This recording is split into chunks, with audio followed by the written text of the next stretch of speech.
माँ का कटोरदान हर्ब। जब हम छोटे थे तब मम्मी रोटियां एक स्टील के कटोरदान में रखा करती थी।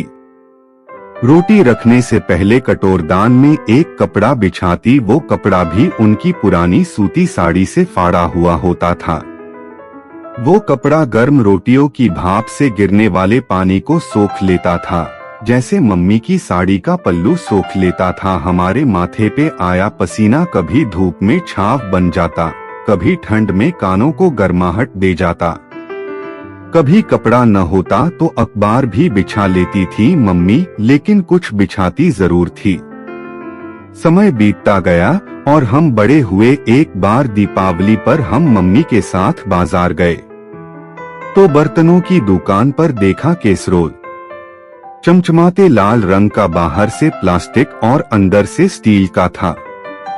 दुकानदार ने कहा, ये लेटेस्ट है, इसमें रोटियां गर्म रहती है। हम तो मम्मी के पीछे ही पड़ गए। अब तो इसी में रोटियां रखी जाएंगी। मम्मी की कहा चलती थी, हमारी जिद के आगे अब रोटियां कैसे रोल में रखी जाने लगी।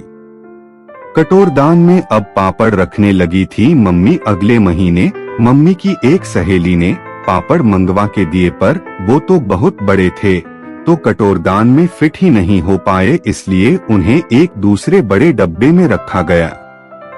और अब कटोरदान में मम्मी ने परथन, सूखा आटा जिसे लगाकर रोटियां बेली जाती है, रख लिया। जैसे जैसे समय बीतता गया कटोरदान की भूमिका भी बदलती गई, पर वो मायूस न हुआ। जैसा था वैसा ही रहा, बस ढलता गया नई भूमिकाओं में। कुछ और समय बीता, मेरी शादी हो गई और मैं एक नए शहर में आ गई। मम्मी ने मुझे बहुत सुंदर, कीमती और नई चीजें दी अपनी गृहस्थी को सजाने के लिए, पर मुझे हमेशा कुछ कमी लगती। एक बार जब गर्मी की छुट्टियों में मम्मी से मिलने गई तो मम्मी ने मुझे एक कैसेरोल का सेट दिया। मैंने कहा, मुझे ये नहीं, वो कटोरदान चाहिए। मम्मी हंसदी बोली, उसका क्या करेगी? ये ले जा, लेटेस्ट है। मैंने कहा, हाँ ठीक है, पर वो भी। मम्मी मुस्कुरा दी और परथन निकालकर कटोरदान धोने लगी। उसे अपनी साड़ी के पल्लू से सुखाया और उसमें पापड़ का एक पैकेट रखकर मेरे बैग में रख दिए। अब खुश मम्मी बोली। मैंने कहा, हाँ, मैं उस कटोरदान को बहुत काम में लेती हूँ। सच कहूँ तो अकेलापन कुछ कम हुआ।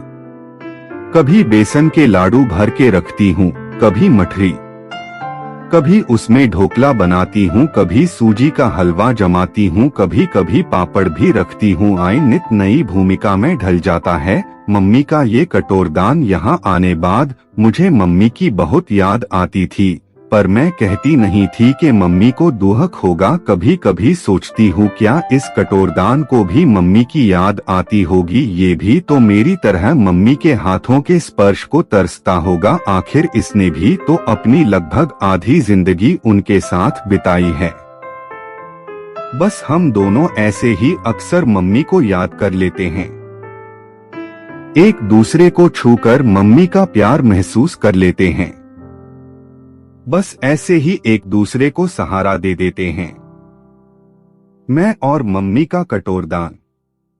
सच, माँ की कमी कोई पूरा नहीं कर सकता, इसलिए आज माँ है तो पल भर भी गंवाए बिना उनके साथ जिंदगी जी लो।